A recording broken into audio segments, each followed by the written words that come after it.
Hello बच्चों, कैसे हैं आप लोग। आई होप आपकी प्रिपरेशन अच्छी चल रही होगी और आपके प्रिपरेशन को स्ट्रॉन्ग करने के लिए फिर से मैं आज एक ऐसा टॉपिक लेकर आई हूँ जो बहुत ज़्यादा इम्पॉर्टेंट है for your exam point of view. Yes, आज के इस लेक्चर में हम बात करने वाले हैं कॉन्फ्लिक्ट ऑफ व्यू सीरियलाइजेबिलिटी के बारे में। जैसे कि आप जानते हैं, today's lecture is the continuation of previous lecture. Previous lecture में मैंने आपको स्टार्टिंग से बताया था कि what is a schedule, schedule क्या होते हैं, डिफरेंट टाइप्स ऑफ शेड्यूल क्या होते हैं। ये सारी बातें मैंने आपको पिछले लेक्चर में बताई थी और कुछ ऐसे कीवर्ड्स टर्म्स बताई थी जो कि आपके क्वेश्चन की फॉर्म में भी बन के आ सकते हैं। तो बेसिकली अगर you don't know anything about what is a schedule, so आपको लेक्चर नंबर 5 देखना इंपॉर्टेंट है, क्योंकि वहाँ पे मैंने ऐसे पॉइंट्स बताए हैं जो कि आज के लेक्चर में हम इम्प्लीमेंट करने वाले हैं। तो yes, do watch my lecture number 5 first and then come to this video for the better understanding. तो चलिए जल्दी से, फिर भी मैं आपको एक जल्दी से रिकैप दे देती हूँ, जल्दी से रिवाइज करा देती हूँ कि शेड्यूल क्या होते हैं। Serial schedule, non serial schedule, serialisability, conflict और व्यू सीरियलाइजेबिलिटी, ये हमारा आज का मेन टॉपिक है। तो जल्दी से स्टार्ट कर देते हैं आज का lecture. Yes, the very first topic is what is a schedule. So schedule बच्चे क्या होता है, ये क्या होता है, एक ऑर्डर होता है in which multiple transaction are executing inside a system at the same time. And yes student, ये जो ट्रांजेक्शन्स है ना हमारे सिस्टम में, हमारे सिस्टम में जो एग्जीक्यूट हो रही हैं, वो इस तरह से एग्जीक्यूट हो रही हैं in such a way that they are not interfering each other. तो दैट मीन्स जो हमारा शेड्यूल है वो इस तरह से हमें डिज़ाइन करना होता है सो दैट जो हमारी जो ट्रांजेक्शन्स है ना वो सिस्टम में क्या करें, वो सिस्टम में एग्जीक्यूट आसानी से करें, एक दूसरे को कोई भी परेशानी ना हो। यस, यहाँ तक सभी को बात समझ आई होगी। दैट मीन्स जो हमारा शेड्यूल है वो क्या है, एक सीक्वेंस ऑफ ऑपरेशन है okay to execute multiple transaction at the same time. जैसे कि आप जानते हैं कि जैसे कि मैंने बताया था कि जो हमारे शेड्यूल होते हैं वो दो तरीके के होते हैं। First is a serial schedule and the second is a non serial schedule. तो यस, अब अगर मैं बात करूँ सीरियल शेड्यूल के बारे में, तो सीरियल शेड्यूल इज व्हाट, यहाँ पे जो हमारी ट्रांजेक्शन्स है ना वो कैसे एग्जीक्यूट हो रही हैं, वो सीरियली एग्जीक्यूट हो रही हैं इन दिस वे। तो एग्जाम्पल के लिए मैंने आपको बताया था कि as you can see this is an example of a serial schedule. यहाँ पे हम क्या कर रहे हैं, यहाँ पे पहले हम T1 ट्रांजेक्शन को एग्जीक्यूट कर रहे हैं, उसके बाद मैं कंप्लीटली T2 ट्रांजेक्शन को एग्जीक्यूट कर रही हूँ। और वहीं पे अगर मैं यहाँ पे बात करूँ तो यहाँ पे मैं पहले T2 को एग्जीक्यूट कर रही हूँ और फिर उसके बाद मैं T1 ट्रांजेक्शन को एग्जीक्यूट कर रही हूँ। इसका मतलब पहले एक ट्रांजेक्शन कंप्लीटली एग्जीक्यूट होगी, फिर दूसरी ट्रांजेक्शन स्टार्ट होगी। तो इसमें नॉन प्रीएम्प्टिव अप्रोच फॉलो होती है। मैंने ये सारी चीज़ें मैं पिछले लेक्चर में बहुत ही डिटेल में अच्छे से मैंने विद एग्जाम्पल एक्सप्लेन करी है। तो please I request, if you haven't watch my lecture number 5 तो प्लीज़ उसको देख कर आइए, तभी आपको आज का जो लेक्चर है वो बेटर अच्छे से समझ आएगा। और जो कॉन्सेप्ट है ना कॉन्फ्लिक्ट ऑफ व्यू सीरियलाइजेबिलिटी का, वो कॉन्सेप्ट आया कहाँ से, ये भी मैं आपको इस लेक्चर में बताऊंगी।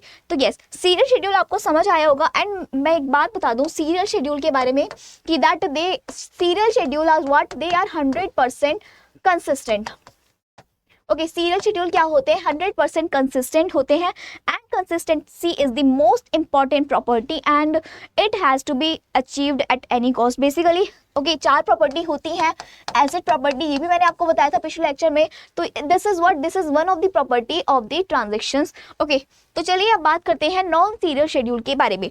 तो नॉन सीरियल शेड्यूल बच्चे बेसिकली क्या होता है, as you can see yes, consider this example. तो इस एग्जाम्पल को देख के आप समझ सकते हैं कि ये क्या है, एक नॉन सीरियल शेड्यूल का एग्जाम्पल है, जहाँ पे क्या हो रहा है, जो हमारी जो ट्रांजेक्शन्स है ना वो क्या कर रही हैं, पार्शली एग्जीक्यूट हो रही हैं। ओके, कुछ पार्ट में T1 ट्रांजेक्शन का एग्जीक्यूट कर रही हूँ, कुछ पार्ट में T2 ट्रांजेक्शन का एग्जीक्यूट कर रही हूँ। ओके, कुछ पार्ट T1 का, फिर T2, T1 फिर T2 और फिर मैं लास्ट में क्या कर रही हूँ, कमिट ऑपरेशन परफॉर्म कर रही हूँ। और कमिट का क्या रोल होता है, जल्दी से कमेंट में बता दीजिए, क्योंकि मैंने आपको ये लेक्चर नंबर 5 में बताया है। तो जो बच्चे मेरे लेक्चर नंबर 5 देख कर आए हो तो जल्दी से बताइए कि कॉमेट जो कमांड है वो क्या करती है। ओके, कॉमेट कमांड से क्या होता है, हमारे जो ट्रांजेक्शन के ऑपरेशन पे क्या इफेक्ट पड़ता है।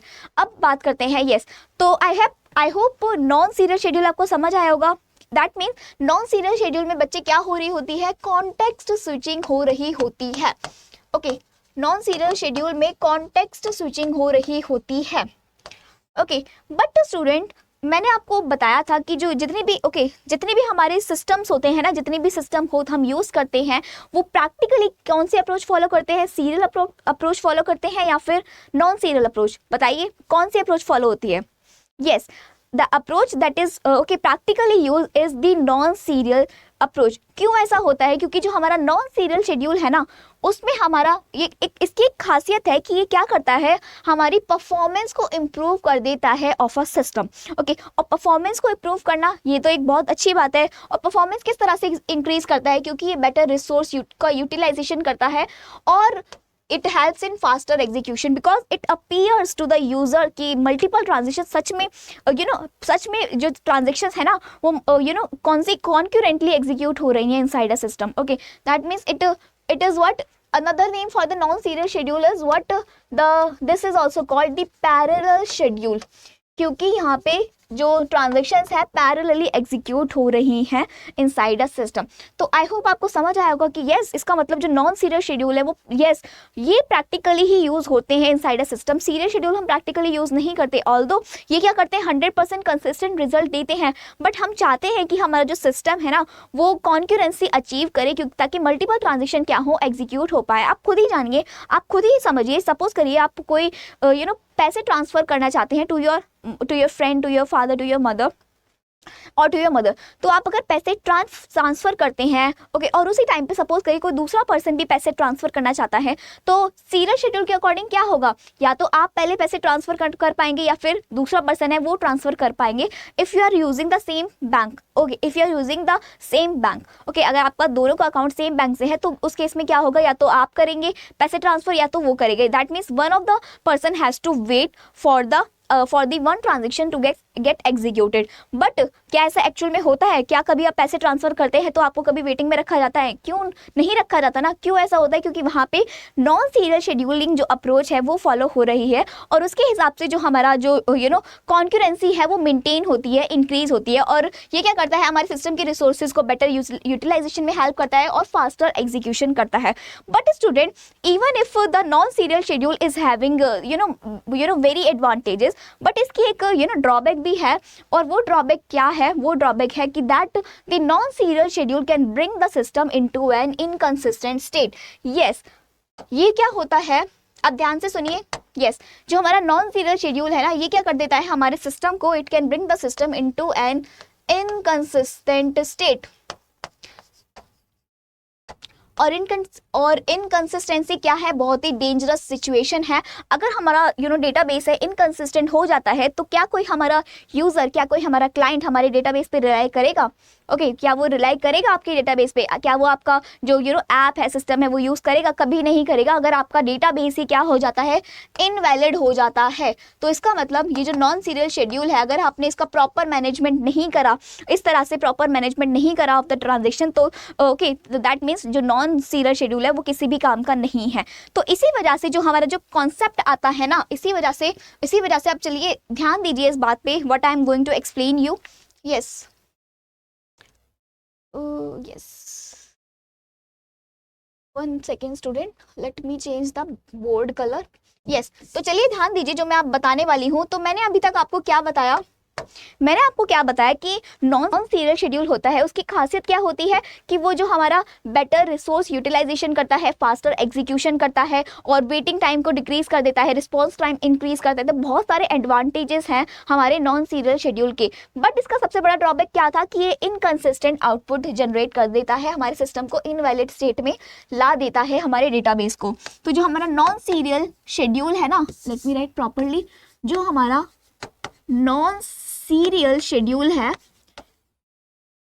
वो क्या है, इट इज ओके, वो क्या है, 100% कंसिस्टेंट नहीं है। इसका मतलब ओके, बट अगर इस शेड्यूल को मैं प्रूव कर दूं कि ये क्या है 100% करेक्ट आउटपुट दे रहा है, 100% कंसिस्टेंट आउटपुट दे रहा है, इसका मतलब जो मेरा नॉन सीरियल शेड्यूल की जो भी ड्रॉबैक था वो एलिमिनेट हो गया। अब मैं ऐसा कैसे कर सकती हूँ कि मैं अपने नॉन सीरियल शेड्यूल को 100% कंसिस्टेंट प्रूफ कैसे करूँ? ओके, तो माई क्वेश्चन इज ओके, इस शेड्यूल को मैं 100% कंसिस्टेंट कैसे प्रूफ करूं?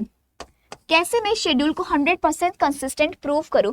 तो उसका एक सॉल्यूशन क्या है, आप जो हमारा नॉन सीरियल शेड्यूल है ना, उसको क्या कर दो, उसको क्या कर दो, कन्वर्ट कर दो उसको आप कन्वर्ट करके दिखा दो into its equivalent serial schedule.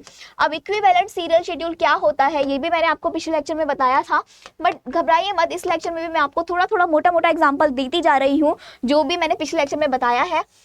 Yes, equivalent serial schedule में अगर आप अपने नॉन सीरियल शेड्यूल को कन्वर्ट कर देते हैं तो इसका मतलब आपने क्या कर दिया, आपने अपने नॉन सीरियल शेड्यूल को भी क्या कर दिया, ये जो हमारा नॉन सीरियल शेड्यूल है वो भी अल्टीमेटली क्या हो जाएगा, 100% कंसिस्टेंट प्रूव हो जाएगा। ओके, ये भी क्या हो जाएगा, 100% कंसिस्टेंट प्रूव हो जाएगा। तो यस, अब ये हो जाएगा 100% कंसिस्टेंट प्रूफ। तो अब करना कैसे है कि हमें नॉन सीरियल शेड्यूल को इक्विवेलेंट सीरियल शेड्यूल में कन्वर्ट कैसे करना है, तो इसका एक मेथड है वो मैं आपको बताऊंगी। बट ये जो कॉन्सेप्ट है ना बच्चे कि अगर आप अपने नॉन सीरियल शेड्यूल को इक्विवेलेंट सीरियल शेड्यूल में कन्वर्ट कर पाते हैं तो ये जो कॉन्सेप्ट है, ये जो प्रोसेस है, ये क्या होता है, this process, this concept is called serialisability. Yes, the what is serialisability, this concept, okay, this is called serializability।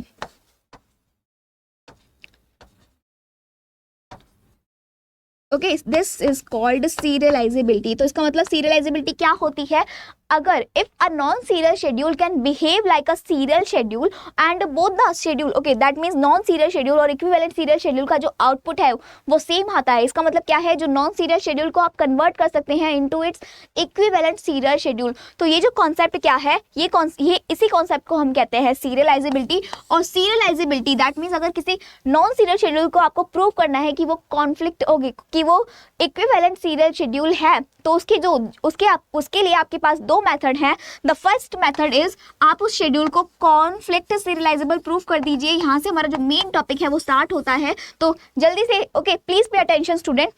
जो अगर आपको प्रूफ करना है कि जो हमारा नॉन सीरियल शेड्यूल है it can B converted into equivalent serial schedule, तो उसके लिए आपके पास दो मेथड है। फर्स्ट इज आप उस शेड्यूल को क्या प्रूफ कर दो, कॉन्फ्लिक्ट सीरियलाइजेबल प्रूफ कर दो, या फिर आप उसको क्या कर दो, व्यू सीरियलाइजेबल प्रूफ कर दो। यहाँ तक किसी को प्रॉब्लम, यस, यहाँ तक किसी को प्रॉब्लम, आई होप सभी को समझ आया होगा।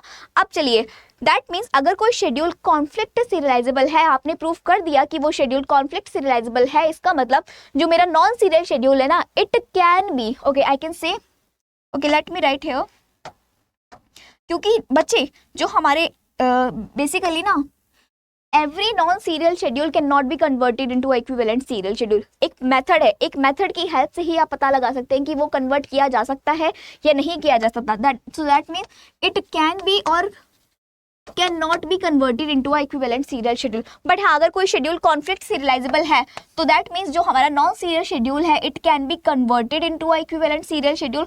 ओके, एंड अगर कोई शेड्यूल व्यू सीरियलाइजेबल है तो उस केस में भी आप क्या कर देते हैं, अपने शेड्यूल को कन्वर्ट कर सकते हैं। तो अब आपके पास आ गया, yes the schedule can be, yes now the schedule can be converted, yes now you can convert your non serial schedule into a equivalent serial schedule। तो जल्दी से अब बात करते हैं हमारे फर्स्ट मेथड की। ओके, ये हमारा फर्स्ट मेथड जो है कॉन्फ्लिक्ट सीरियलाइजेबल क्या होता है, कैसे प्रूफ करेंगे हम अपने नॉन सीरियल शेड्यूल को कि हाँ वो क्या है, वो हमारा कॉन्फ्लिक्ट सीरियलाइजेबल है। तो यस, तो मैंने सीरियलाइजेबिलिटी आपको बता दिया। नाउ बात करते हैं कि कॉन्फ्लिक्ट सीरियलाइजेबिलिटी क्या होती है।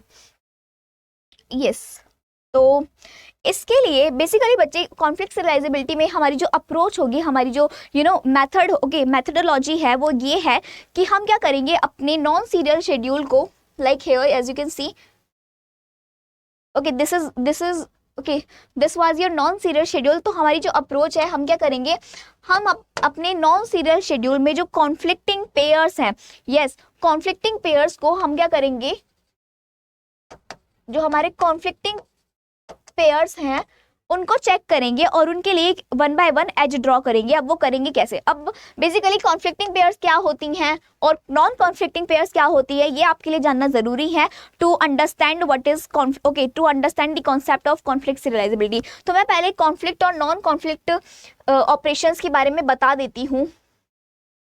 तो चलिए एग्जाम्पल के लिए समझिए, सपोज करिए ये आपके पास एक शेड्यूल है।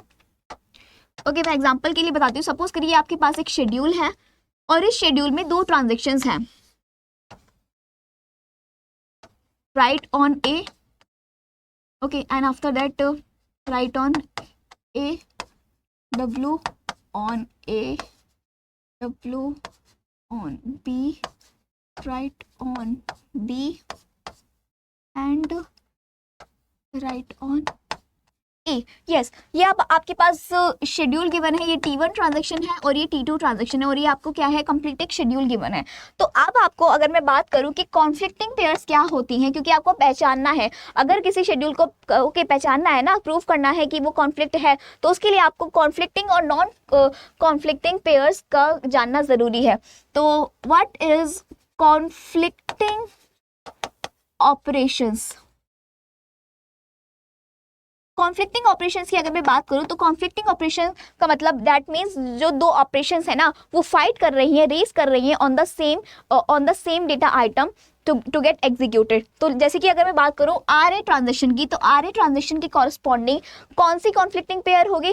जब भी हमारे पास रीड ऑपरेशन होता है तो उसकी कॉरस्पॉन्डिंग कौन सी कॉन्फ्लिक्टिंग पेयर होती है? राइट कॉन्फ्लिक्टिंग पेयर होती है।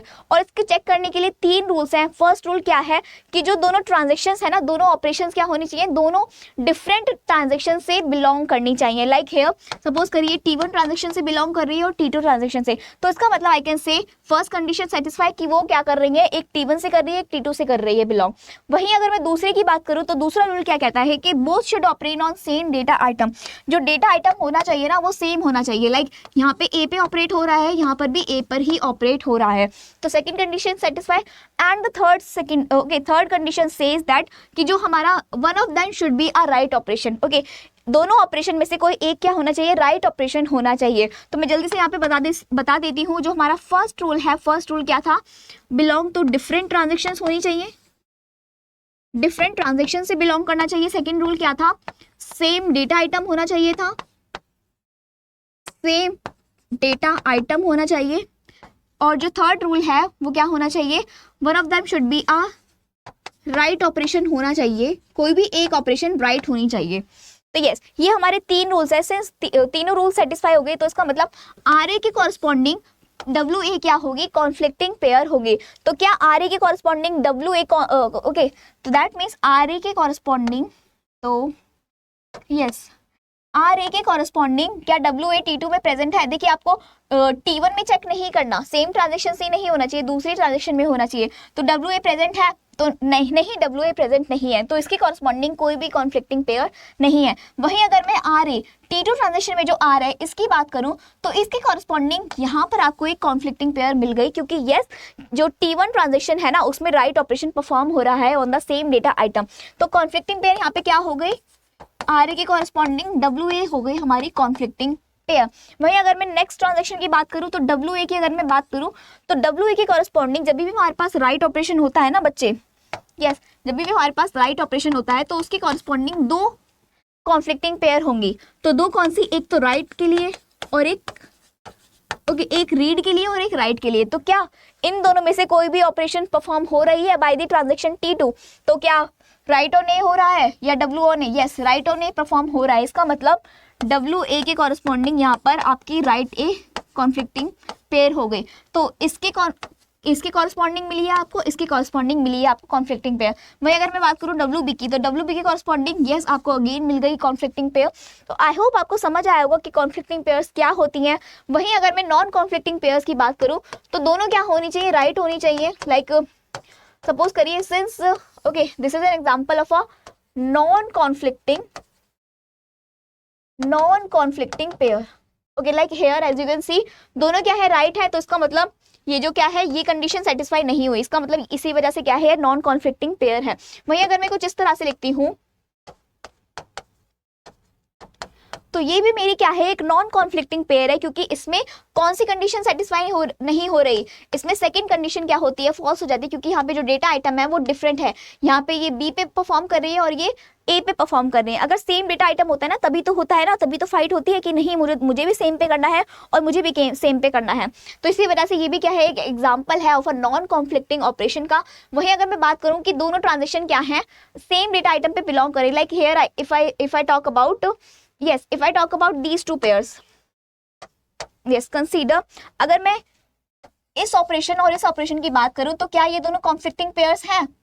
No, they are not conflicting pair because they are both belonging to the same transaction. Same transaction से हमें चेक कभी नहीं करना होता, तो इसका मतलब अगर कोई ट्रांजेक्शन, दोनों ऑपरेशन सेम ट्रांजेक्शन से बिलोंग कर रहा है तो वो भी क्या है, एक एग्जांपल है नॉन कॉन्फ्लिक्टिंग पेयर का। तो चलिए अब जल्दी से बात करते हैं, क्वेश्चन ट्राई करते हैं हमारे कॉन्फ्लिक्ट सीरियलाइजेबिलिटी के ऊपर। तो हमें क्या पूछा है कि इस शेड्यूल को आपको प्रूफ करना है कि क्या फाइंड करना है ये शेड्यूल कॉन्फ्लिक्ट सीरियलाइजेबल है या नहीं है। उसके लिए आपको जो भी ट्रांजैक्शंस है उसको टैबुलर फॉर्म में लिख दीजिए यहाँ पर। यस, आपके पास ये जो सारी इंस्ट्रक्शंस है ना, ऑपरेशंस है, उसको टेबल की फॉर्म में लिख दीजिए क्योंकि इससे क्वेश्चन को सॉल्व करने में आसानी होती है। तो एज यू कैन सी यहाँ पे R1A, R2A और R3A ओके कुछ ऑपरेशंस हैं यहाँ पर। इसका मतलब जो टोटल ट्रांजैक्शंस है ना वो हमारी T1, T2 और T3 ट्रांजैक्शंस होंगी हमारे इस शेड्यूल में। तो अगर मैं पहली इंस्ट्रक्शन की बात करूँ तो अब इसमें वैल्यूज इंसर्ट करते हैं वन बाय वन। पहली इंस्ट्रक्शंस आएगी यहाँ पर T1 ट्रांजेक्शन के अंदर मैं अपनी पहली इंस्ट्रक्शन लिखूंगी क्योंकि यहाँ पे R1A लिखा है। It says that this transaction belong to T1 transaction. वहीं अगर मैं बात करूँ R2A की तो R2A हमारी यहाँ पर लिखी जाएगी। R1B की अगर मैं बात करूं तो R1B हमारी यहाँ पर लिखी जाएगी। नेक्स्ट इज R2B, R2B हमारी सेकेंड ट्रांजेक्शंस में लिखी जाएगी। R3B हमारी थर्ड ट्रांजेक्शंस में लिखी जाएगी। नेक्स्ट इज W1A हमारी फर्स्ट ट्रांजेक्शन में लिखी जाएगी इसकी वैल्यू। और लास्ट जो हमारा ऑपरेशन है W2B वो हमारी T2 ट्रांजेक्शन में लिखी जाएगी इसकी वैल्यू। तो यस, यहाँ तक आपको बात समझ आई होगी। इसका मतलब मैंने एक टेबल बना लिया और सारी ही वैल्यूज को इसमें क्या कर दिया, इंसर्ट कर दिया। अब अगर आपको प्रूफ करना है कि ये शेड्यूल कॉन्फ्लिक्ट सीरियलाइजेबल है या नहीं है तो उसका जो मेथड है, the very first step is आपको क्या करना है, yes the very first step is आपको क्या करना है, ड्रॉ करना है प्रेसिडेंस ग्राफ। यस, आपको एक प्रेसिडेंस ग्राफ ड्रॉ करना है जिसकी हेल्प से आप क्या करेंगे, कॉन्फ्लिक्टिंग पेयर्स फाइंड करेंगे और उन कॉन्फ्लिक्टिंग पेयर्स को पहले तो इस एज में ड्रॉ करेंगे। चलिए समझते हैं कैसे। सिंस यहाँ पे 3 ट्रांजेक्शंस है तो उसके लिए हर ट्रांजेक्शन के लिए एक आपको वर्टेक्स बनाना है। तो मैंने यहाँ पे 3 वर्टिसेस बना दिए हैं। अब वन बाय वन आपको क्या करना है, जो हमने अभी समझा है कि कॉन्फ्लिक्टिंग पेयर्स को इस एज में इस ग्राफ में ड्रॉ करना है। तो यस, अगर मैं फर्स्ट ट्रांजेक्शन की बात करूं WA, तो WA की कॉरस्पॉन्डिंग कौन सी होगी, WA की कॉरस्पॉन्डिंग RA की बात करूं तो RA की कॉरस्पॉन्डिंग WA हमारी क्या होगी, कॉन्फ्लिक्टिंग पेयर होगी। क्योंकि तो क्या T2 और T3 में WA प्रेजेंट है, तो WA प्रेजेंट नहीं है। अब बात करते हैं RA की, तो RA की कॉरस्पॉन्डिंग अगेन WA क्या होगी, हमारी कॉन्फ्लिक्टिंग पेयर होगी। तो WA क्या T1 और T3 में प्रेजेंट है, तो as you can see yes WA present है। तो T2 से T1 एक एज ड्रॉ होगी लाइक दिस। अब बात करते हैं नेक्स्ट की RB। तो RB में क्या करना है आपको, RB की corresponding again conflicting pair find करना है। तो RB की कॉरस्पॉन्डिंग WB क्या होगा, हमारा कॉन्फ्लिक्टिंग पेयर होगा और जो कि हमारा T2 ट्रांजेक्शन में प्रेजेंट है। तो T1 से T2 आपको एक एज ड्रॉ करनी है लाइक दिस। सिमिलरली इस ट्रांजेक्शन की कॉरस्पॉन्डिंग WB, क्या WB प्रेजेंट है, नहीं प्रेजेंट है। नेक्स्ट RB, क्या RB प्रेजेंट है, नो, यस RB प्रेजेंट है। इसका मतलब T3 से T2 एक एज ड्रॉ होगी। नेक्स्ट अगर मैं बात करूं WA की, तो WB के कॉरस्पॉन्डिंग कोई भी नहीं है एंड WA के कॉरस्पॉन्डिंग कोई भी नहीं। इसका मतलब हमने सारी ही जितनी भी एजेस हैं वो यहाँ पर ड्रॉ कर ली हैं, सारी ही कॉन्फ्लिक्टिंग पेयर्स को हमने एजेस की फॉर्म में यहाँ पर ड्रॉ कर लिया है। अब बात क्या आती है, अब हमें क्या करना है, चेक करना है। द सेकेंड स्टेप इज आपको चेक करना है साइकिल, क्या इस ग्राफ में साइकिल प्रेजेंट है। अब साइकिल का क्या मतलब है, साइकिल का मतलब है कि अगर आप किसी एक वर्टेक्स से ट्राई करते हैं और दूसरे वर्टेक्स से फिर से वापस आ जाते हैं तो वो क्या होता है, cycle. Like here if you start from T2, तो आप T2 से गए T1 पर, T1 से वापस आ गए T2 तक। इसका मतलब इस ग्राफ में क्या है, साइकिल प्रेजेंट है।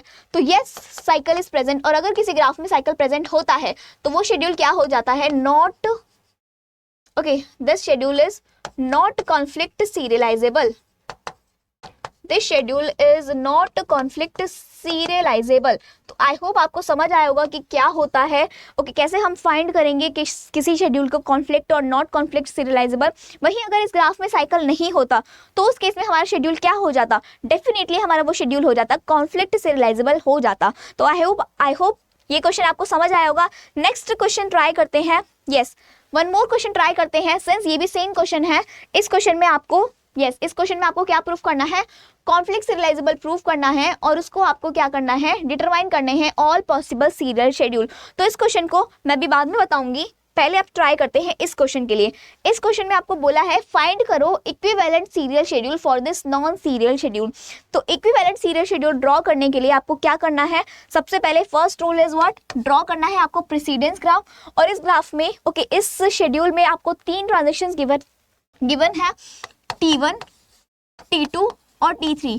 तो तीनों के लिए आप एक एक वर्टेक्स ड्रॉ कर लीजिए। अब आपको क्या करना है, कॉन्फ्लिक्टिंग पेयर्स के लिए एजेस ड्रॉ करनी है। अगर मैं RX की बात करूं तो RX के कॉरस्पॉन्डिंग WX क्या T2 और T3 में प्रेजेंट है, नहीं है।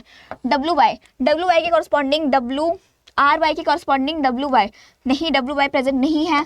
RX की बात करूं तो WZ, यस WZ प्रेजेंट है। तो इसका मतलब T3 से T1 एक एज ड्रॉ होगी, T3 से T1 लाइक है, एज ड्रॉ कर ली हमने। RY के कॉरस्पॉन्डिंग WY हमें अगेन कॉन्फ्लिक्टिंग पेयर मिला, तो T2 से T3 एज ड्रॉ होगी। नेक्स्ट RZ के कॉरस्पॉन्डिंग यहाँ पर conflicting pair, yes conflicting pair present है, तो T2 से T1 एक एज ड्रॉ होगी। नेक्स्ट अगर मैं बात करूँ RY की, तो RY की कॉरस्पॉन्डिंग बच्चे कोई भी कॉन्फ्लिक्टिंग पेयर नहीं है। अब बात करते हैं WZ की। WZ के कॉरस्पॉन्डिंग 2 हमारी कॉन्फ्लिक्टिंग पेयर्स हो सकती हैं, एक तो राइट ऑन Z और एक रीड ऑन Z। तो क्या right on Z read on Z present है? तो एज यू कैन सी दोनों ही ऑपरेशंस प्रेजेंट है, पर एक ही एज ड्रॉ होगी क्योंकि दोनों ऑपरेशन क्या है, एक ही ट्रांजेक्शन से बिलोंग कर रही हैं। तो इसका मतलब T2 से T1 एक एज ड्रॉ होगी, T2 से T1 ऑलरेडी एज ड्रॉ है तो दोबारा ड्रॉ करने की जरूरत नहीं है। अब WZ के बाद यहाँ पे नोट करिए, यस सारी ही जितनी भी रिमेनिंग ट्रांजेक्शंस है वो आपको सीरियल ऑर्डर में गिवन है, तो अब आपको फर्दर चेक करने की जरूरत नहीं है। इसका मतलब आपने सारी ही कॉन्फ्लिक्टिंग पेयर्स के लिए एजेस इस ग्राफ में ड्रॉ कर ली है। अब आपको क्या चेक करना है, आपको क्या चेक करना है साइकिल। ग्राफ में आपको साइकिल चेक करना है, तो क्या इस ग्राफ में साइकिल प्रेजेंट है? देखिए ट्राई करिए, T3 से अगर आप वापस जाते तो क्या आप T3 पे वापस आ सकते हैं? नहीं आ सकते। T2 पे अगर आप स्टार्ट करते हैं तो क्या वापस T2 पे आ सकते हैं? नहीं आ सकते। अगर आप T1 की बात करें तो T1 से तो कहीं वापस आप जा ही नहीं सकते। इसका मतलब इस ग्राफ में नो साइकिल, इस ग्राफ में साइकिल प्रेजेंट नहीं है। इस ग्राफ में साइकिल प्रेजेंट नहीं है। इसका मतलब ये जो हमारा शेड्यूल है वो डेफिनेटली क्या हो जाता है, वो डेफिनेटली हमारा नॉन सीरियल शेड्यूल हो जाता है। It definitely becomes the conflict serializable schedule. Conflict serializable schedule, yes conflict serializable schedule हो जाता है। बट क्या हमें क्वेश्चन में ये प्रूफ करना था कि ये कॉन्फ्लिक्ट है या नहीं है? आप क्वेश्चन पढ़िए, क्वेश्चन में क्या लिखा है, find the equivalent serial schedule. इसका मतलब अभी हमारा क्वेश्चन बाकी है, हमें क्या करना है, इस नॉन सीरियल शेड्यूल का वो सीक्वेंस बताना है, वो सीक्वेंस बताना है, वो सेफ सीक्वेंस बताना है जिसकी वजह से इस नॉन सीरियल शेड्यूल को मैं क्या प्रूफ कर दूं, 100% कंसिस्टेंट प्रूफ कर सकूं। तो वो वो सीक्वेंस कैसे फाइंड करेंगे, चलिए अब जानते हैं। सीक्वेंस फाइंड करना भी बहुत ही ईजी है। Using this graph you can find that sequence very easily. तो यस सीक्वेंस के लिए जो रूल है,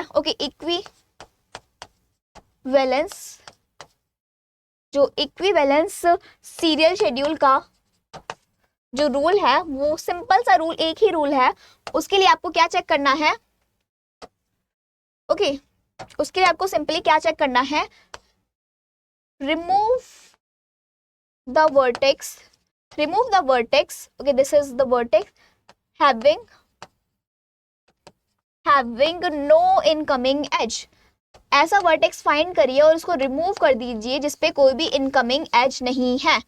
और फिर दैट मीन्स अगर मैं इस ग्राफ की बात करूं, इस ग्राफ में तो कौन सा ऐसा वर्टेक्स है जिसपे कोई भी इनकमिंग एज नहीं है? तो इफ यू नोटिस T2 पे कोई भी इनकमिंग एज नहीं है, तो आपको क्या करना है, T2 को रिमूव कर देना है और उसको क्या करना है, उसको आपको लिस्ट में ऐड कर देना है। सपोज दिस इज एक आप ऐसे नॉर्मल सी आप एक लिस्ट बना सकते हैं। तो इसका मतलब T1 को आपने रिमूव कर दिया और यहाँ पे ऐड कर दिया। बट स्टूडेंट जब क्योंकि एक वर्टेक्स रिमूव हो रहा है तो उसकी सारी आउटगोइंग एजेस भी तो रिमूव होंगी। इन एजेस को ऐसे आप छोड़ तो नहीं सकते। तो जो इसकी आउटगोइंग एजेस हैं ये एजेस भी आपने रिमूव कर ली। तो अब क्या करना है, आपको रिपीट करना है ये प्रोसेस जब तक आपके सारे ही वर्टेक्स क्या हो जाए, रिमूव ना हो जाए फ्रॉम द ग्राफ। अब आपको दोबारा फाइंड करना है कि कौन सा ऐसा वर्टेक्स है जिसपे कोई भी इनकमिंग एज नहीं है। तो एज यू कैन सी अब हमारा जो T3 वर्टेक्स है इस पे कोई भी इनकमिंग एज नहीं है, तो इसको यहाँ से रिमूव करके T3 को लिस्ट में ऐड कर दीजिए। इसका मतलब आप T1 के बाद this is T2, yes this is this is T2। तो इसका मतलब आप T1 के बाद T2 के बाद आपको T3 को एग्जीक्यूट करना है एंड अल्टीमेटली आपके पास एक वर्टेक्स बचा है तो उसको रिमूव कर दीजिए, उसको अगेन क्या करिए, लिस्ट में ऐड कर दीजिए। तो इसी के साथ आपका क्या आ गया, आपका आ गया वो सेफ सीक्वेंस, वो इक्विवेलेंट सीक्वेंस, जिसकी वजह से आप इस नॉन सीरियल शेड्यूल को अगर आप इस तरह से एग्जीक्यूट करते हैं ना, लाइक पहले आप T2 को चलाएं, फिर आप T3 को एग्जीक्यूट करें, फिर आप T1 ट्रांजेक्शन को एग्जीक्यूट करें, तो ये जो आपका नॉन सीरियल शेड्यूल है वो क्या देगा, 100% कंसिस्टेंट वैलिड आउटपुट देगा, 100% कंसिस्टेंट आउटपुट देगा। तो ये क्या हो गया, एक तरह से you can say this is the safe sequence. Okay student, I hope आपको समझ आया होगा कि क्या शेड्यूल को ओके कॉन्फ्लिक्ट सीरियलाइजेबिलिटी प्रूफ करने के बाद अगर आपको सेफ सीक्वेंस निकालने को भी आता है क्वेश्चन में, तो वो भी आप यूजिंग द ग्राफ कर सकते हैं। अब चलिए यस, अगर मैं बात करूँ इस क्वेश्चन की, इसका मतलब मैंने आपको बता दिया कि सेफ सीक्वेंस ओके सीरियलाइजेबिलिटी का जो सीक्वेंस है वो कैसे निकालना है। तो ये क्वेश्चन में इसका मतलब मैं इस क्वेश्चन को आपको होमवर्क के लिए दे सकती हूँ, क्योंकि आपके लिए भी प्रैक्टिस करना जरूरी है। आप इस क्वेश्चन को सॉल्व करिए और इसका आंसर कमेंट में बताइए कि क्या हो सकते हैं। और मैं आपको बता दूं स्टूडेंट, ये क्वेश्चन थोड़ा इंपॉर्टेंट है, क्योंकि इसमें एक सेफ सीक्वेंस नहीं है। ओके इसमें एक सेफ सीक्वेंस नहीं है, इसमें आई कैन से 3 सेफ सीक्वेंस हैं आपके। तो वो सारे सेफ सीक्वेंस आप बताइए। यस आप सारे ही सेफ सीक्वेंस आप बताइए, और जिन बच्चों ने कमेंट में सही आंसर दिया है मैं उनको नेक्स्ट लेक्चर में उनका नाम उनको एक रिवॉर्ड दूंगी। तो चलिए अब बात करते हैं, आई होप आपको समझ आया होगा कॉन्फ्लिक्ट सीरियलाइजेबिलिटी का।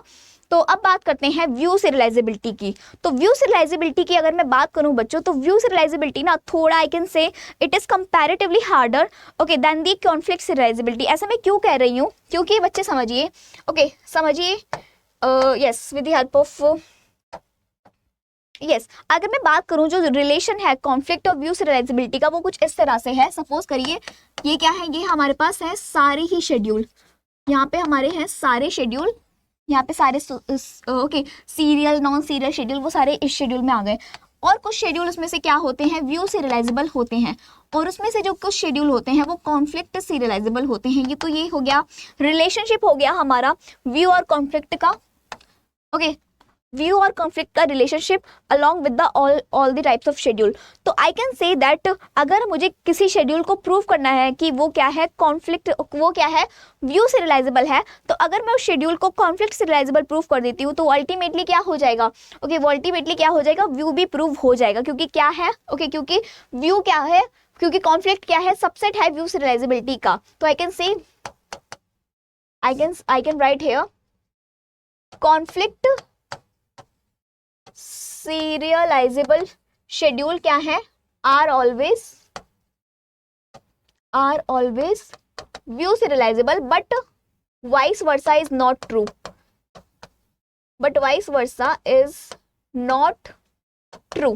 Not true always. हमेशा ट्रू नहीं होता। दैट मीन्स अगर मैं कहूँ कि क्या कोई शेड्यूल व्यू सीरियलाइजेबल है, तो it is not guarantee that कि वो 100% कॉन्फ्लिक्ट भी होने वाला है। तो जब भी बच्चे आपको क्वेश्चन में बोला जाए ना कि आपको व्यू सीरियलाइजेबिलिटी प्रूव करनी है, तो सबसे पहला स्टेप आप क्या करेंगे, उसको कॉन्फ्लिक्ट सीरियलाइजेबल प्रूव करने की कोशिश करेंगे, क्योंकि इससे आपकी व्यू सीरियलाइजेबिलिटी भी अल्टीमेटली प्रूव हो जाती है। ऐसा मैं क्यों कह रही हूँ, क्योंकि जो मैंने जैसे बोला अभी फिर से मैं बताती हूँ कि जो व्यू सीरियलाइजेबिलिटी का कॉन्सेप्ट है ना वो थोड़ा हार्ड है। हम पता है बचते हैं, जो एक्चुअल मेथड है ना आप अगर मैं आपको बताऊंगी व्यू सीरियलाइजेबिलिटी का, तो वो डेफिनेटली बहुत ज़्यादा कॉम्प्लेक्स है, बहुत ज़्यादा हार्ड है to get implemented inside a system. इसी वजह से जो हमारा जो फाइंडिंग इसी वजह से आई कैन से फाइंडिंग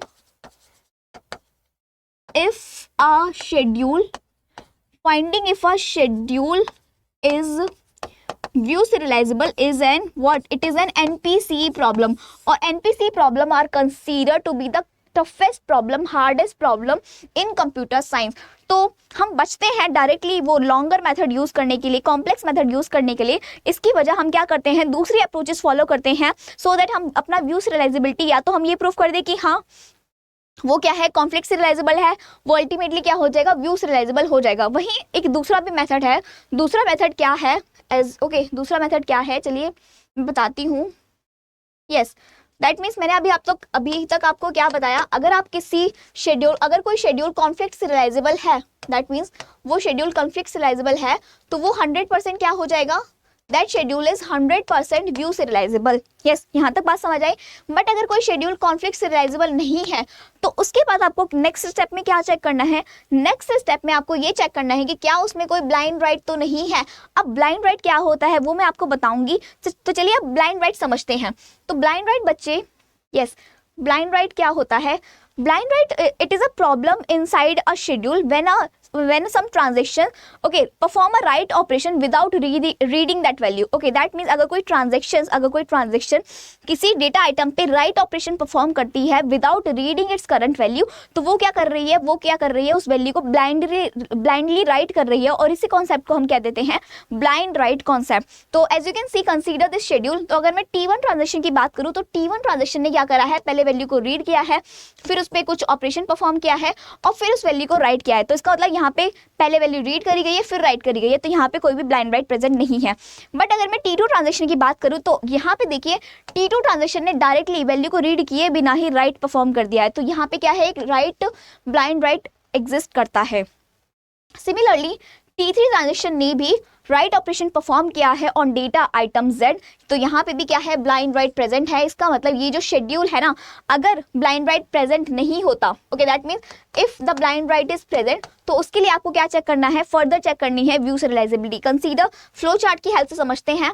यस, अगर किसी शेड्यूल में ब्लाइंड राइट प्रेजेंट नहीं है, पहले मैं नहीं की बात बता देती हूँ, अगर किसी शेड्यूल में ब्लाइंड राइट प्रेजेंट नहीं है ना, तो इसका मतलब आपका काम आसान हो गया है। आप अब क्या बोल सकते हैं? जो हमारा शेड्यूल है वो क्या है? नॉट व्यू सीरियलाइजेबल है 100%। तो इसका मतलब या तो आप उसको कॉन्फ्लिक्ट प्रूफ कर देती है, आपका फायदा किस में है? या तो आप उसको कॉन्फ्लिक्ट प्रूफ कर देती है तो वो अल्टीमेटली क्या हो जाएगा? व्यू सीरियलाइजेबल प्रूफ हो जाएगा। या फिर आप उसमें क्या फाइंड करिए, अगर आप उसमें कोई भी ब्लाइंड राइट नहीं फाइंड कर पाते तो भी आप कह सकते हैं कि हाँ ये शेड्यूल क्या है? This schedule is not view serializable. But अगर स्टूडेंट, प्रॉब्लम पता है कहाँ आती है? प्रॉब्लम आती है कि अगर कोई शेड्यूल कॉन्फ्लिक्ट सीरियलाइजेबल नहीं है और उसमें क्या है? ब्लाइंड राइट प्रेजेंट है। ये वाला जो पार्ट होता है ना, ये वाला जो पाथ है कि अगर वो कॉन्फ्लिक्ट भी नहीं है और उसमें ब्लाइंड राइट भी प्रेजेंट है, तो ये जो क्या होता है? ये होता है problem. It is a complex path. तब आपको क्या होगी? प्रॉब्लम होगी व्यू सीरियलाइजेबिलिटी प्रूव करने में, क्योंकि अब अगर ब्लाइंड राइट प्रेजेंट है, एज यू कैन सी, पिछले वाले क्वेश्चन में जैसे मैंने आपको बताया, यस, जैसे इस क्वेश्चन में बोलूं कि, तो इस क्वेश्चन में यस ब्लाइंड राइट क्या है? प्रेजेंट है।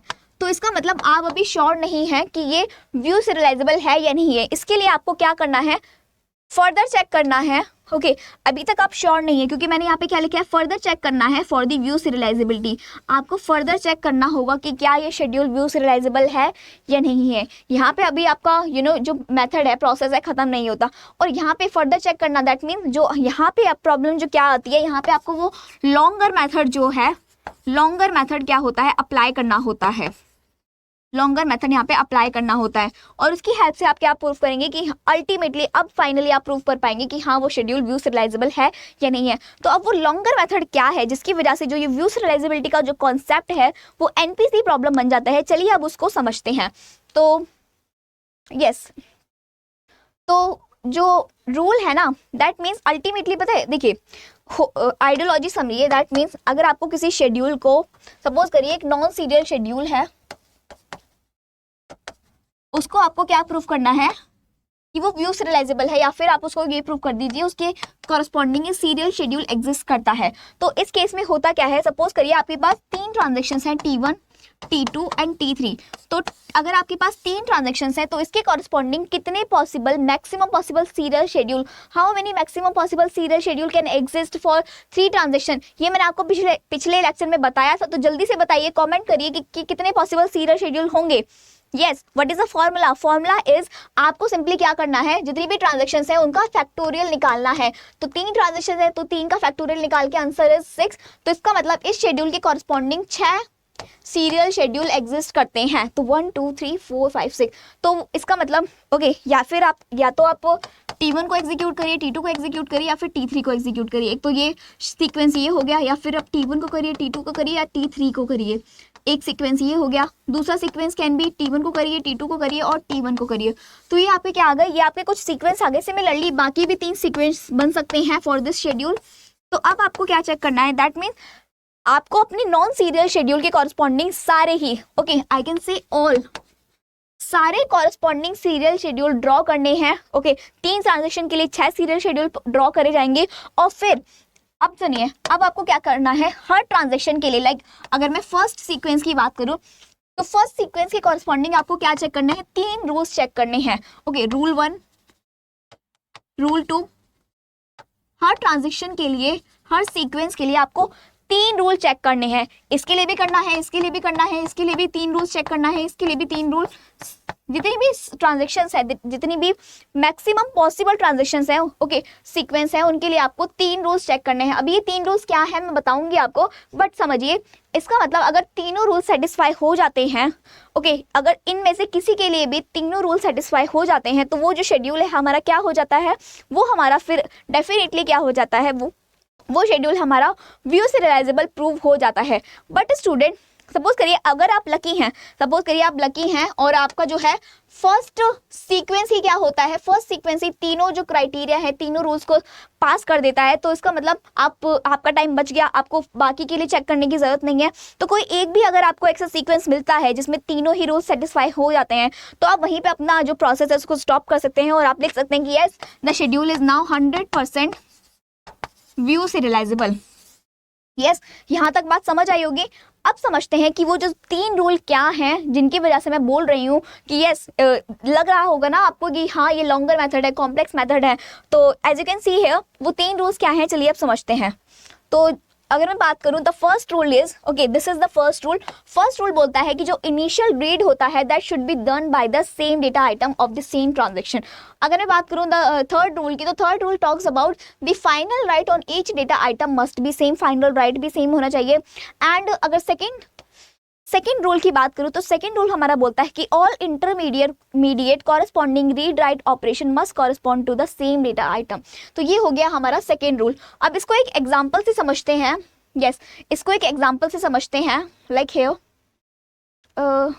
यस, हाँ, कंसीडर करिए सिंस यहाँ पे मेरे पास क्या है, एक शेड्यूल गिवन है, this is a non serial schedule. ये एक नॉन सीरियल शेड्यूल आपको गिवन है और इस नॉन सीरियल शेड्यूल को आपको क्या प्रूव करना है, इसको क्या प्रूव करना है व्यू सीरियलाइजेबिलिटी आपको प्रूव करनी है। तो उसके लिए आपको अप्रोच मैंने क्या बताई थी, आप नॉन सीरियल शेड्यूल के सारे ही कॉरस्पॉन्डिंग सीरियल शेड्यूल ड्रॉ करेंगे। सिंस यहाँ पे 2 ट्रांजेक्शंस हैं तो 2 ट्रांजेक्शंस के लिए कितनी पॉसिबिलिटी होंगी, possible sequence can be 2 sequence only, क्योंकि यहाँ पे 2 ट्रांजेक्शंस हैं। तो या तो अगर मैं T1 और T2 की बात करूँ तो या तो आप पहले T1 को एग्जीक्यूट करिए या फिर T2 को एग्जीक्यूट करिए, एक पॉसिबिलिटी तो ये हो गई, या फिर आप पहले T2 को एग्जीक्यूट करिए या फिर आप T1 को एग्जीक्यूट करिए। तो इसी वजह से मैंने क्या करा है, यहाँ पे जो मेरा फर्स्ट सीक्वेंस है मैं आपको फर्स्ट सीक्वेंस के लिए करके बताऊंगी। फर्स्ट सीक्वेंस को मैंने एज इट इज यहाँ पे उतार लिया है। ओके, ये आपको करके देखना है। That means this is what the possible serial schedule. ये क्या है, एक पॉसिबल सीरियल शेड्यूल है। तो अब आपको इस शेड्यूल के कॉरस्पॉन्डिंग क्या करनी है, तीनों कंडीशन चेक करनी है, तीनों रूल्स चेक करनी है। सेम इनिशियल रीड होना चाहिए, ओके, सेम फाइनल राइट होना चाहिए और the read must correspond to the same data item, same data value.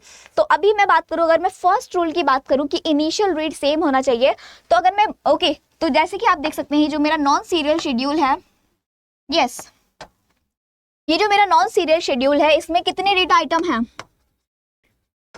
Data item मेरे पास 2 डेटा आइटम हैं, ए और बी। ओके, यहाँ तक बात समझ आई।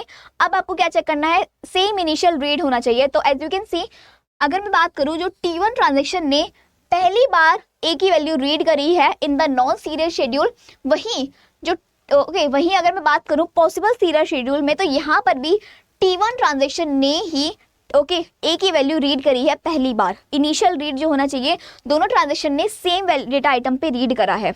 ओके, वहीं अगर मैं दूसरे डेटा आइटम की बात करूं तो बी पर T1 ट्रांजेक्शन ने पहली बार बी की वैल्यू रीड करी है और यहाँ पर भी T1 ट्रांजेक्शन ने ही पहली बार बी की वैल्यू रीड करी है। तो आई कैन से कि जो मेरा फर्स्ट रूल है वो क्या हो गया, पास हो गया, सेटिस्फाई हो गया। अब मैं बात करती हूँ अपने थर्ड रूल की। थर्ड रूल बोलता है, थर्ड रूल क्या कहता है, थर्ड रूल बोलता है कि जो हमारा फाइनल राइट होता है ना, सेम फाइनल राइट होना चाहिए on both the data item. तो यहाँ पे मेरे पास सिंस दो डेटा आइटम है, तो as you can see T2 transaction ने फाइनल राइट किया है ऑन डेटा आइटम ए, यहाँ पर भी T2 ट्रांजेक्शन ने ही फाइनल राइट किया है, फाइनल राइट परफॉर्म किया है on data item A. Similarly T2 transaction ने ही फाइनल राइट परफॉर्म किया है on data item B. Similarly यह इस शेड्यूल में भी T2 ट्रांजेक्शन ने ही फाइनल राइट परफॉर्म किया है ऑन डेटा आइटम ए। तो यहाँ तक किसी को भी प्रॉब्लम नहीं होगी आई गेस। यस, यहाँ तक तो सब कुछ इजी चल रहा है। अब बात करते हैं नेक्स्ट। अब बात करते हैं नेक्स्ट सेकेंड रूल की। तो सेकेंड रूल की अगर मैं बात करूं तो सेकेंड रूल क्या कहता है कि जो एज यू कैन सी यहाँ पे T2 ट्रांजेक्शन ने T1 ट्रांजेक्शन की लिखी हुई वैल्यू को रीड करा है in the non serial schedule. Similarly जो इस अगर मैं शेड्यूल की बात करूं तो यहाँ पर भी T2 ट्रांजेक्शन ने T1 ट्रांजेक्शन की लिखी हुई वैल्यू को रीड किया है on data item A. Similarly अगर मैं इस शेड्यूल में डेटा आइटम बी की बात करूं तो डेटा आइटम बी पे T2 ट्रांजेक्शन ने T1 ट्रांजेक्शन की लिखी हुई वैल्यू को रीड किया है और यहाँ पर भी T2 ट्रांजेक्शन ने ही T1 ट्रांजेक्शन की लिखी हुई वैल्यू को रीड किया है। तो that means all the rules are satisfied. all the rules are satisfied. So I can say now I can 100% guarantee that this schedule is 100% what? This schedule is 100% view serializable. Yes, ये schedule क्या हो गया? 100% view serialisable हो गया। But अगर suppose करिए ये तो मेरा लक अच्छा था कि हाँ मेरा फर्स्ट सीक्वेंस ही क्या हो गया? प्रूव हो गया, तीनों कंडीशन सेटिस्फाई हो गई। बट कभी कभी क्या होता है अगर आपका ये सेटिस्फाई नहीं करता तो आपको सेकंड के लिए चेक करना पड़ेगा। अगर सेकंड नहीं करता तो तीसरे के लिए चेक करना पड़ेगा। अगर तीसरा शेड्यूल एग्जिस्ट करता है, तीसरे के लिए नहीं तो चौथे के लिए, चौथे के लिए नहीं तो पांचवें के लिए। इसका मतलब आपको ये सीक्वेंस तब तक फॉलो करना है जब तक आपको सारी ही कंडीशन क्या हो जाए? सेटिस्फाई ना हो जाए। बट तो आपको धीरे धीरे समझ आ रहा होगा। यस, इसका मतलब आपको धीरे धीरे इसका मतलब आपको धीरे धीरे समझ आ रहा होगा कि मैं क्यों बोल रही थी कि जो हमारा जो कॉन्सेप्ट है व्यू सीरियलाइजेबिलिटी का वो क्या है? एक एनपीसी प्रॉब्लम है, दी hardware problem in computer science. क्योंकि जो इसका अगर हम इसको सिस्टम में इम्प्लीमेंट करना चाहें ना, इस प्रोसेस को, इस अप्रोच को, तो वो क्या है? इसका जो टाइम है ना, it is not defined. The time for this process, the solution is not defined. But हाँ, अगर कोई मुझे सोल्यूशन करके दे दे तो उसका मैं वेरिफिकेशन कर सकती हूँ इन दी पॉलिनोमियल टाइम। इसी वजह से जो ये व्यू सीरियलाइजेबिलिटी है वो क्या है? एक एनपीसी प्रॉब्लम है। And this question can be expected in your exam की कौन सी प्रॉब्लम ऐसी कौन सी ऐसी प्रॉब्लम है जो कि consider that is consider as an NPC problem. तो उस केस में आप अगर व्यू सीरियलाइजेबल ऑप्शन गिवन है तो उस केस में आप उसको टिक कर सकते हैं। तो यस, तो इसका मतलब कंसीडर करिए। चलिए अभी तो हमने छोटी मिनिमम ट्रांजेक्शन के लिए हमने क्वेश्चन सॉल्व किया। बट कंसीडर, सपोज करिए किसी शेड्यूल में 6 ट्रांजेक्शंस हैं तो उसके कॉरस्पॉन्डिंग पता है आपको कितनी सीरियल शेड्यूल ड्रॉ करने पड़ेंगे? 720 सीरियल शेड्यूल ड्रॉ करने पड़ेंगे जस्ट फॉर 6 ट्रांजेक्शन। और प्रैक्टिकली बच्चे क्या होता है ना, एक शेड्यूल में ना 100 ट्रांजेक्शन एग्जीक्यूट कर रहे होते। तो उस केस में आप सोच सकते हैं कि सिस्टम की कॉम्प्लेक्सिटी, इस प्रोसेस की जो कॉम्प्लेक्सिटी है ना वो कितनी ऊपर तक पहुंच जाएगी। इसी वजह से ये जो क्या है हमारे एनपीसी प्रॉब्लम है। तो चलिए अब कुछ और क्वेश्चन ट्राई करते हैं। एक और क्वेश्चन ट्राई करते हैं। अब इस शेड्यूल को प्रूव करते हैं कि क्या ये शेड्यूल व्यू सीरियलाइजेबल, क्या ये शेड्यूल व्यू सीरियलाइजेबल है या नहीं है। तो जैसा मैंने आपको बोला, आपको लॉन्गर मेथड पहले कभी भी ट्राई नहीं करना। सबसे पहले आपको क्या प्रूफ करेंगे? आप प्रूफ करेंगे कि क्या ये शेड्यूल कॉन्फ्लिक्ट सीरियलाइजेबल है या नहीं है। तो सबसे पहले कॉन्फ्लिक्ट सीरियलाइजेबिलिटी प्रूफ करते हैं। तो उसके लिए मैं यहाँ पे प्रेसिडेंस ग्राफ के लिए 2 वर्टिसेस ड्रॉ कर लेती हूँ क्योंकि मेरे पास यहाँ पे 2 ट्रांजेक्शंस हैं। और अब कॉन्फ्लिक्टिंग पेयर्स ड्रॉ करती हूँ। तो आर ए की कॉरस्पॉन्डिंग डब्ल्यू ए मेरी क्या होगी? कॉन्फ्लिक्टिंग पेयर होगी। तो T1 से T2 मैंने क्या ड्रॉ कर ली। वही अगर मैं बात करूं आर ए के कॉरस्पॉन्डिंग T1 ट्रांजेक्शन में कॉन्फ्लिक्टिंग पेयर है। तो इस ग्राफ में क्या है? साइकिल प्रेजेंट है। तो yes, cycle is present in this graph. Yes, cycle is present. तो इसका मतलब ये शेड्यूल क्या है? नॉट कॉन्फ्लिक्ट सीरियलाइजेबल है। ये शेड्यूल कॉन्फ्लिक्ट सीरियलाइजेबल नहीं है। और अगर शेड्यूल कॉन्फ्लिक्ट सीरियलाइजेबल नहीं होता, एज यू कैन सी, अगर शेड्यूल कॉन्फ्लिक्ट सीरियलाइजेबल नहीं होता तो फिर आपको फर्दर क्या चेक करना है? आपको ब्लाइंड राइट के लिए चेक करना है। तो ब्लाइंड राइट के लिए चेक करते हैं उस क्वेश्चन में, क्या ब्लाइंड राइट प्रेजेंट है इस क्वेश्चन में। तो यस, इफ यू नोटिस तो पहले रीड ऑपरेशन परफॉर्म किया गया है, फिर राइट ऑपरेशन परफॉर्म किया गया है। ओके, लाइक है, पहले रीड ऑपरेशन परफॉर्म किया गया है, फिर राइट ऑपरेशन परफॉर्म किया गया है। सिमिलरली पहले रीड फिर राइट, पहले रीड फिर राइट। इसका मतलब ये जो शेड्यूल है इसमें नो ब्लाइंड राइट, इसमें ब्लाइंड राइट प्रेजेंट नहीं है। और अगर ब्लाइंड राइट प्रेजेंट नहीं है तो आप बच गए, आपको लॉन्गर मेथड अप्लाई करने की जरूरत नहीं है। आप यहाँ से डायरेक्टली क्या कंक्लूड कर सकते हैं कि yes this schedule is not view serialisable. I hope समझ आया होगा, this schedule is not view serialisable, और ये आप 100% गारंटी कर सकते हैं। ओके, इसमें कोई भी कंफ्यूजन की बात नहीं है। ओके, आई थिंक मैंने आपको बहुत ही अच्छे से एक्सप्लेन कर दिया है कॉन्फ्लिक्ट और व्यू सीरियलाइजेबिलिटी का कॉन्सेप्ट।